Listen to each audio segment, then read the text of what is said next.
একজন পরীক্ষার্থী পরীক্ষা শেষ করে কিন্তু সে অনুমান করতে পারে সে পরীক্ষায় পাশ করবে না ফেল করবে নাকি খুব ভালো রেজাল্ট করবে।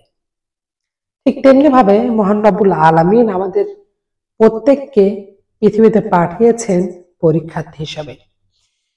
আমরা প্রতিনিয়ত পরীক্ষা দিচ্ছি, নানা রকমের পরীক্ষা, নানা রকম ভাবে আমরা এই পৃথিবীতে পারফরমেন্স করছি।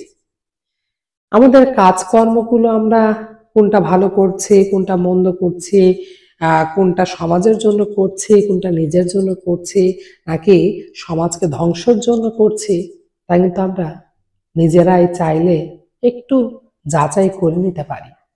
এজন্য হয়তো হাদিসে এসেছে পৃথিবীর সবচেয়ে বড় আদালত হচ্ছে মানুষের বিবেক।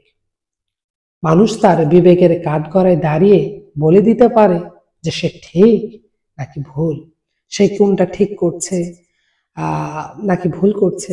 এটা কিন্তু সে নিজে নিজেই অনুমান করতে পারে, অনুধাবন করতে পারে। তাই বিবেকের দংশনে দংশিত না হয়ে সংশোধনের রাস্তাটা ধরাই স্নেহ।